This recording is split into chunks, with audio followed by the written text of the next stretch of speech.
Hello, my name is Graham and I am singer and songwriter with the band Coosticks, and I was going to talk to you today about playing live. I think most people who pick up an instrument at some point think about going out and standing in front of people and playing that instrument in front of people. It's quite a weird thing to do. It's quite a brave thing to do, and a potentially insane thing to do. I did quite a few gigs this year, and I was going to talk about some of those and also talk about what it is to play live in front of people. I think playing live is work and play, sometimes at the same time, sometimes separate to each other.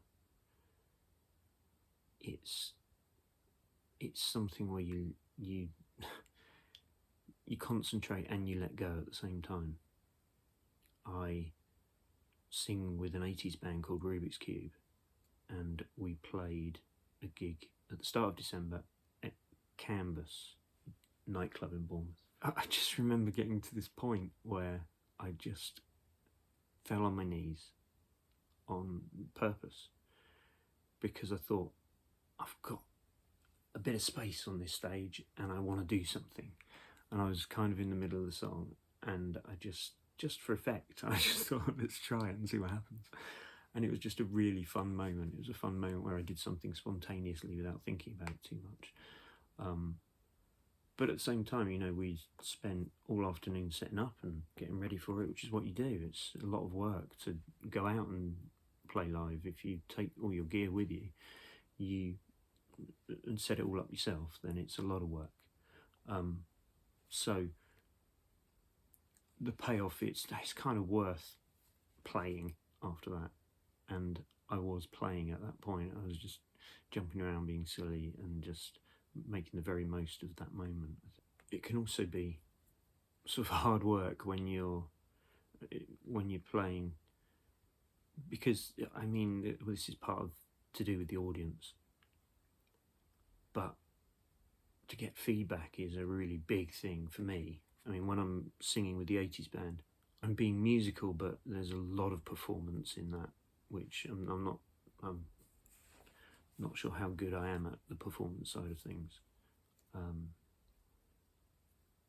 But I think when the audience grabs hold of what you're doing and goes with you, you come up to meet it. The audience are going like that, so you go up like that, and then suddenly you're both firing on all cylinders, sort of thing. And that's sort of the play side of things. But when an audience doesn't react to what you're doing, it can be really hard work.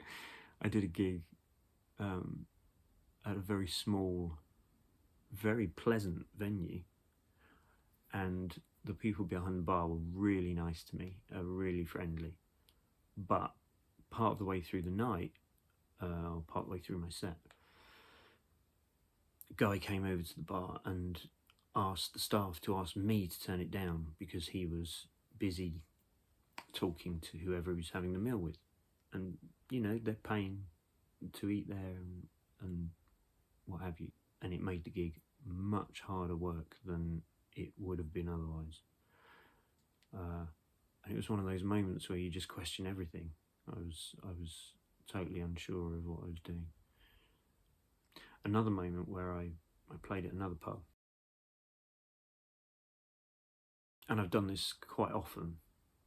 You'll be playing and you'll see somebody react to something you do, and this is like, I'm talking playing solo, and the person will react to what you do, and you play on that, and or the way I describe it is I lightly pick on them, and just make some kind of joke about what this particular instance, there was a girl who was sitting with her back to me, and she was sitting with a guy, and I don't think they were a couple, because I made a joke about that and they said no.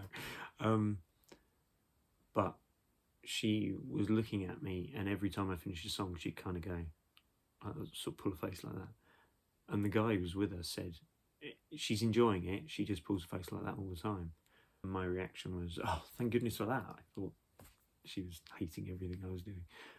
And it created a connection between me and the audience, and then people started doing requests, and it all got a bit silly, but fun silly. And that's a really nice thing when that makes the work really easy. Playing live is an ego trip. It's true. It is. Yeah, I've got an ego, healthy ego, and I love it when people react to any kind of music that I'm playing live. And you want that reaction. You want to feed off it. I've also played with a band called Outlandish, and a folk band. We were playing at Chaplin's last year every month, and there were points where we had people dancing in front of us, bouncing up and down, and it's you go with it. And it's amazing to get that reaction, and it feels good, and you feel like Superman, you know. And I don't know if it makes you play any better, but it certainly makes you feel like you want to put everything into it that you've got. So that's really good. But it's, you know, yeah, of course it's an ego trip. Of course you've got to have an ego to stand up there. I also think playing live is a form of communication, and a two-way form of communication, in the way that I just said about the reaction from the crowd. It's also, you communicate the emotion of the song that you're singing, if it's not yours, or the ideas in the lyrics, if it is yours. I played a solo gig at Chaplin's, and two of my peers were there, and they both commented on the vulnerability of my songs, which I really liked. That really sort of hit me as a real compliment. I mean, I don't know if it sounds weird that I thought of that as a compliment, but it really was. It just felt like it's not something I specifically thought of describing my music as, but when I heard them say that, I was like, wow, that's a really nice way to describe my songs, because some of them are a bit gentle and sort of think about things in a sort of inner, what's the word, sensitive kind of way. And so to describe them as vulnerable, I was really pleased, or having a vulnerability, I was really pleased with that. So there was communication there, and it was communicated backwards and forwards, and it was great. I loved that. I've also started playing live with my friend Ian, which is really interesting. There's a number of things about playing solo. It can be really sort of great, sort of that feeling when you've achieved something by yourself, but the side of it where it doesn't go as well can be really hard to sort of get your mind around when you're on your own. And when you're with someone else, everything is, you can bounce off 1, 2, 5 other people, depending on who you're with. And I think it's going to be really fun doing that with Ian, because our sense of humour is sort of going to come out as well. So it's a big thing that, you know, to be able to joke with somebody else who's doing the music with you is a really great thing. But also the harmonies and the sound that we're getting together is really sweet. I think that's going to be quite exciting. And although this is very much in the early stages, I think Coosticks might at some point in the not too distant future be a band again, which is very exciting. And there could potentially be 5 of us. So I'll keep you posted about that as and when something happens. So I think playing live is kind of a way of tackling anxiety, and it's fascinating. I think I mentioned this subject in the last video, but it's fascinating that people can be really shy and really sort of sometimes socially anxious when you're standing around waiting to go and sing, and then you go and sing and do something that is so sort of opening yourself up so much, and having to find such strength and bravery to sort of stand there in front of people. And I really admire people when they do that. And I think it does, you know, go to a lot of gigs feeling incredibly nervous and leave a lot of gigs feeling on top of the world. So it works. I think it is a positive thing. It makes you feel good. It's worth trying, even if you think it's terrifying, which sometimes it is. It's still worth having a go, definitely. I think there's a place for sort of experimentation and trying things that you haven't tried before. Sometimes an open mic is good for that, because you're in the middle of loads of other people. It's just an open, easy space to sort of mess around with. But I did a gig at Chaplin's, my last gig that I did at Chaplin's, and I had decided to use some backing tracks. Now, these backing tracks were my original songs, so they were songs I'd already produced, so I just took the singing and the guitar off of them and then had the whole of the backing track and was going to use that to then sing over the top of. And this was a really interesting moment where I'd been booked for the gig to do hour and a half of original music, which was delightful, really exciting. And so I did do that. I chucked a couple of covers in as well. And I used a pedal for some reverb and stuff, which made some stuff sound really nice in places.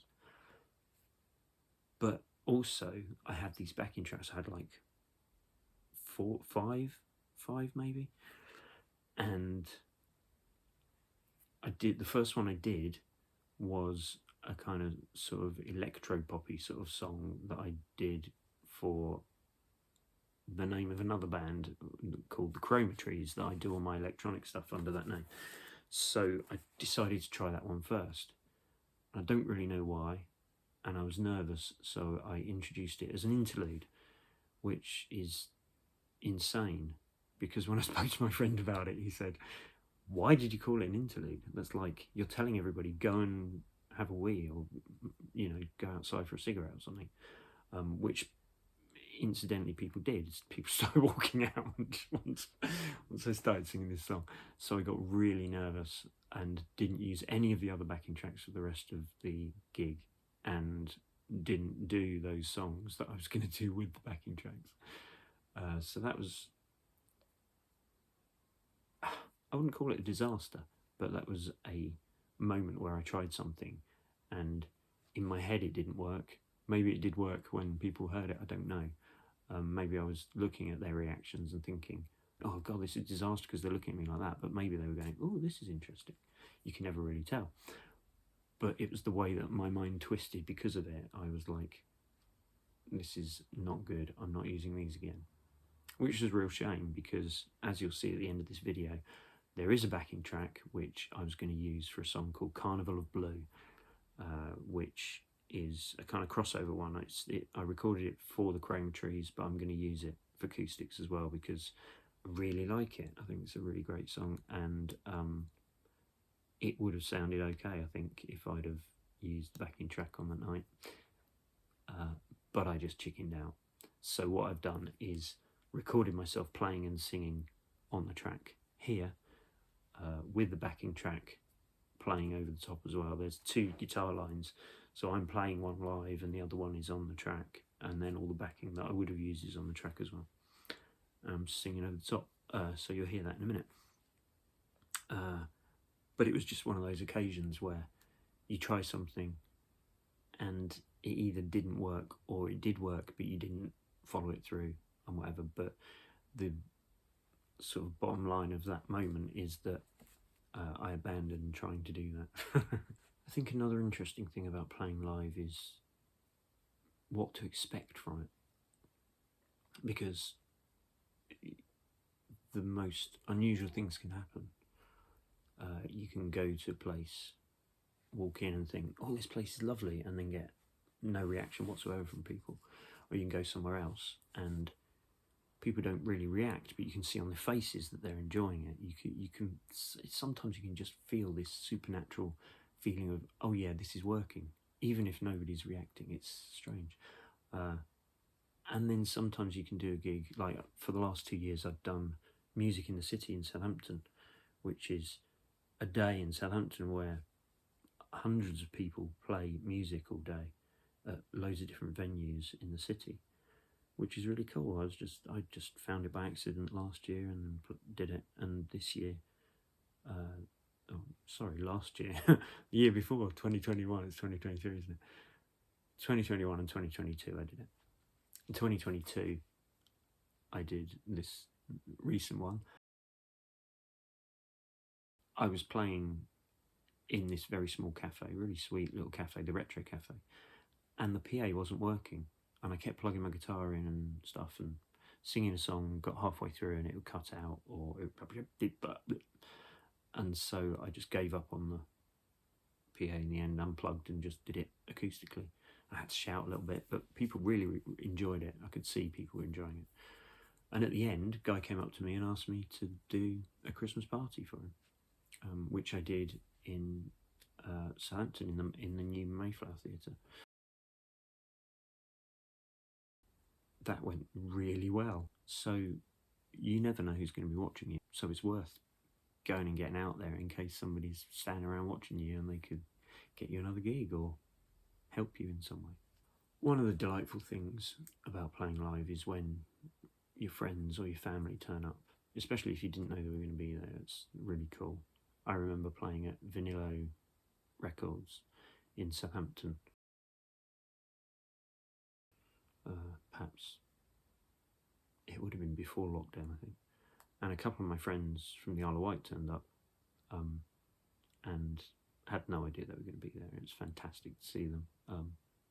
So it's always wonderful when people turn up. And I had a fantastic gig at the Cowshed in Litchett Minster, which is a cafe,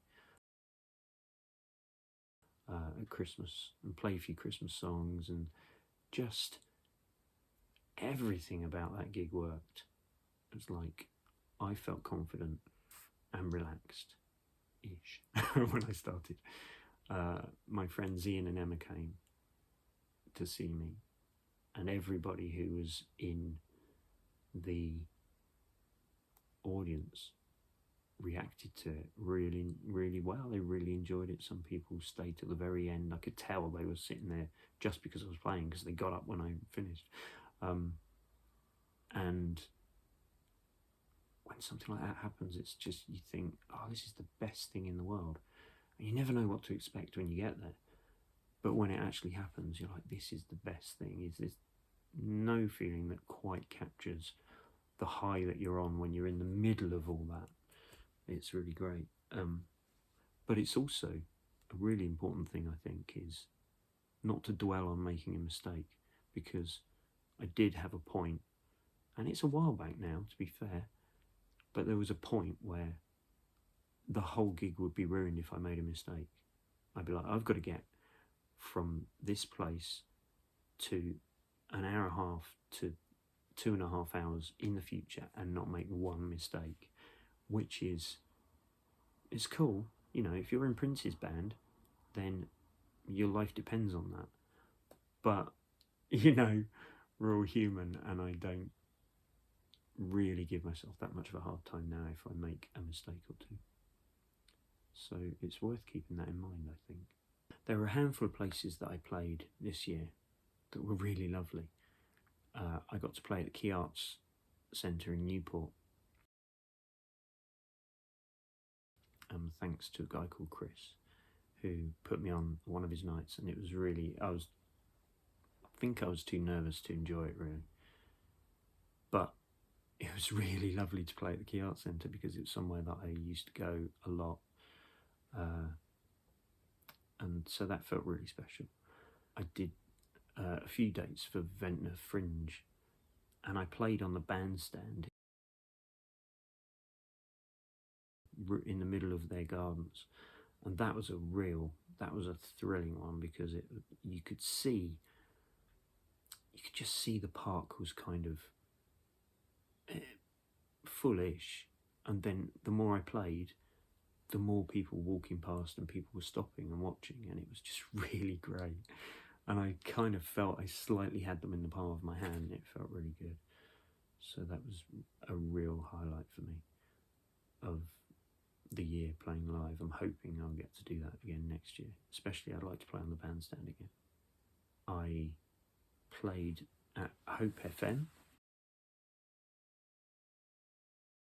with Tim Hayward and Conrad Barr, and that was really good fun. Not least because we were possibly not 100% serious throughout the couple of hours we were there. And the other one that was really great was the Free Zone Festival. I played there solo and as part of Outlandish, and we got to play 2 nights Outlandish, and one of them was sort of fraught with technical problems, and yet the audience were really with us. They were really with us, really supportive, and really got a thrill out of what we did. So that was really special as well. So as I mentioned earlier, I was keen to add a live performance to the end of this video, and I'm going to put it on YouTube as a separate video as well, but it's what I would have done at Chaplin's if I'd had the guts to try another of the backing tracks. I guess outside of these 4 walls, this is the first play. It's the first time anyone's going to hear it. So I hope you like it. I like it, and I hope that other people will as well. I'd be interested to know what you think. Enjoy Carnival of Blue. Speak to you soon.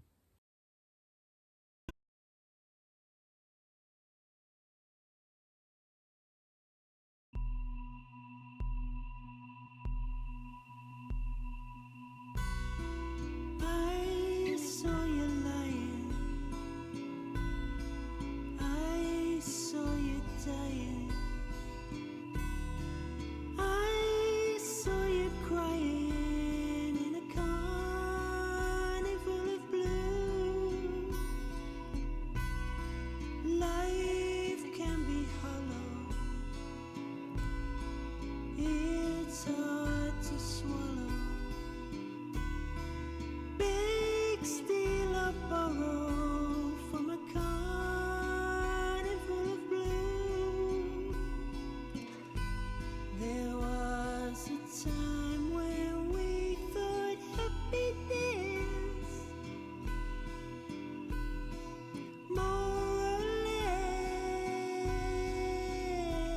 less existed. There was a time when all of this was born. Now it's torn through.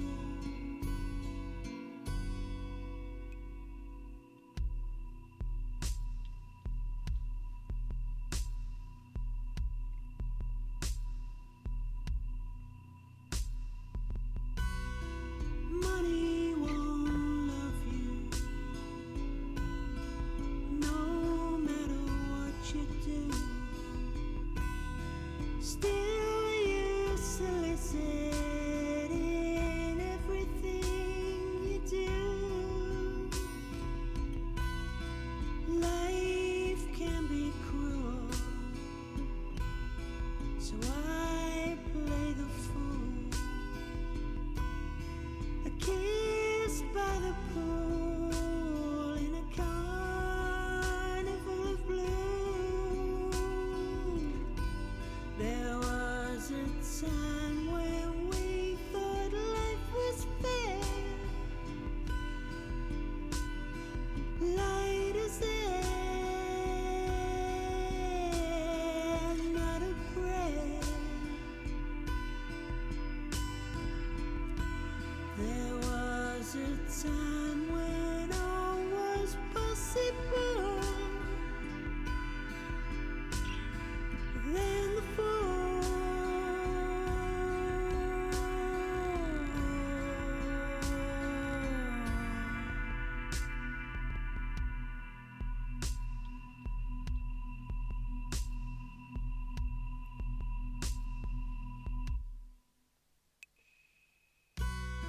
From a very bad